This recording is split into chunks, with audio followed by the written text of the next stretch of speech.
Assalamualaikum warahmatullahi wabarakatuh. Selamat pagi kepada Bapak Khairul Umam dan teman-teman dari kelas 4 tema 16. Di sini kami dari kelompok 1 yang beranggotakan pertama ada Diva Talalio, yang kedua ada saya Raden Roro Toshiputandira. Di sini kami akan membahas mengenai konsep jaringan sosial. Yang pertama akan disampaikan oleh saya pribadi, yaitu istilah dan konsep jaringan sosial. Yang pertama ada routes, node, dan edge, yaitu jaringan network secara sederhana dapat didefinisikan sebagai seperangkat hubungan di antara aktor-aktor sosial. Dari definisi ini ada dua bagian penting dan analisis jaringan, yakni aktor dan hubungan. Di antara aktor-aktor tidak selalu berupa individu. Aktor juga bisa berupa organisasi, negara, institusi, perusahaan, dan sebagainya. Sementara itu, ada link, yaitu relasi di antara aktor. Link dilambangkan dalam satu garis yang menghubungkan antara aktor satu dengan aktor lainnya. Ada garis di antara aktor menunjukkan bahwa ada relasi. Sebaliknya, jika antara aktor tidak ada garis, maka bisa dibaca sebagai tidak ada relasi. Untuk bagian yang B, ada tipe relasi. Yang pertama ada one mode dan two mode. Kita bisa membedakan jaringan ke dalam satu tipe dan dua tipe.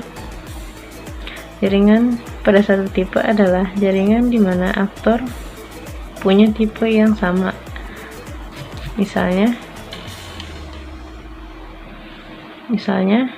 seperti aktor antar lembaga dan aktor perusahaan. Sementara itu, pada jaringan tipe 2 adalah jaringan di mana aktor mempunyai tipe yang berbeda. Misalnya, ada aktor berupa orang dari lembaga dan perusahaan. Yang kedua, ada directed dan undirected, yaitu relasi antar aktor bisa mempunyai arah dan tidak mempunyai arah.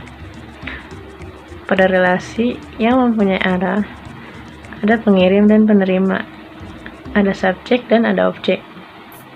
Sementara itu, dalam relasi yang tidak mempunyai arah, maka tidak ada pengirim dan penerima. Dari kedua aktor sama-sama mempunyai peran yang sama. Yang ketiga ada simetris dan asimetris. Relasi juga bisa dibedakan berdasarkan dari pola hubungan, apakah satu arah atau dua arah. Ada relasi yang bersifat dua arah, yakni relasi di mana dua aktor saling bersamaan terlibat dalam relasi tersebut. Antara aktor yang mempunyai kontribusi atau peran yang sama. Jika aktor yang satu dihilangkan, maka tidak akan terjadi relasi.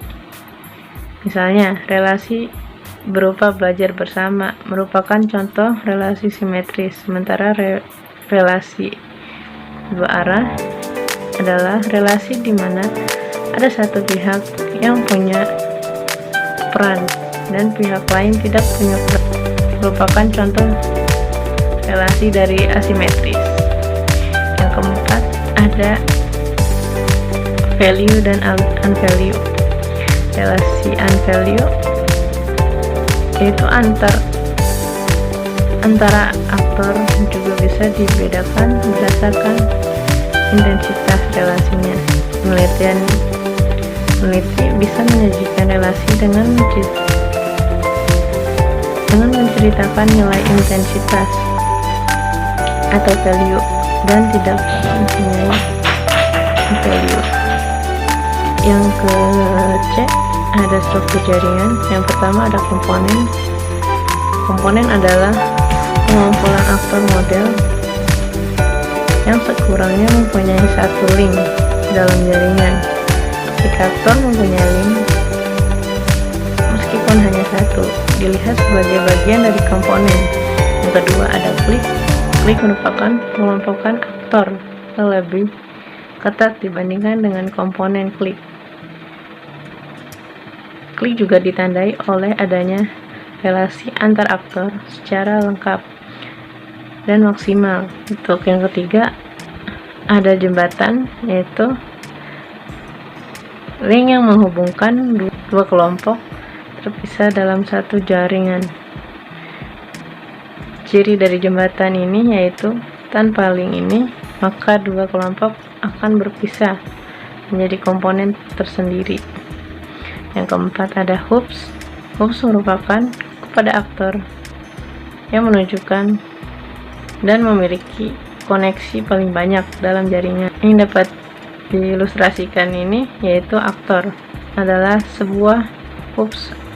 Untuk yang kelima ada cut point, yaitu cut point adalah aktor yang menjadi penekan atau perkat dari jaringan, di mana tanpa kehadiran aktor tersebut maka jaringan akan terpisah dan terpecah.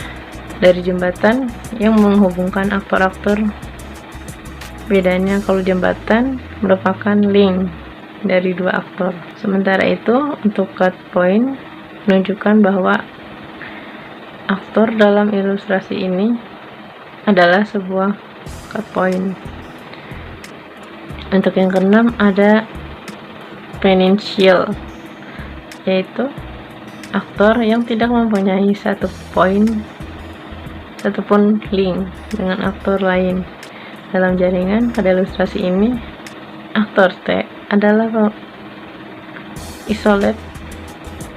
Aktor ini terpecah dengan jaringan karena tidak satupun mempunyai link dengan aktor lain.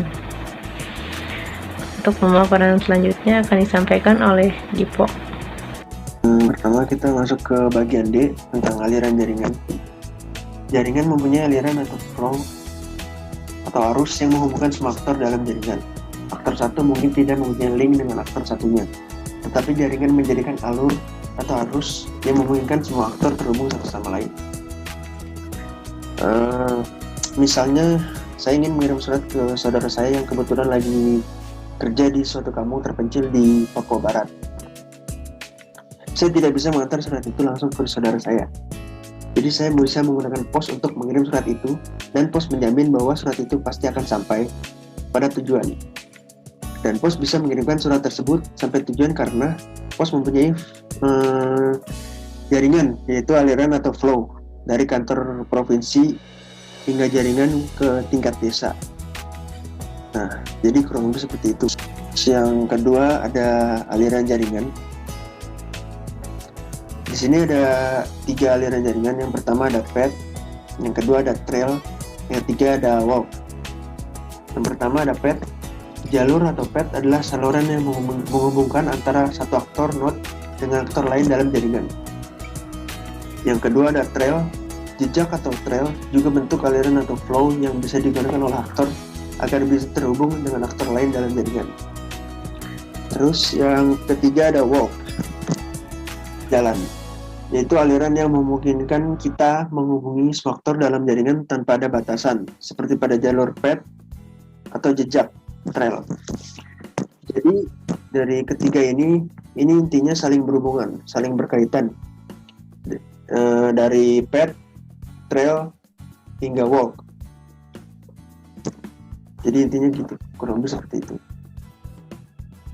Oke, cukup sekian presentasi dari kelompok kami, kelompok 1. Kurang lebihnya mohon maaf. Wassalamualaikum warahmatullahi wabarakatuh.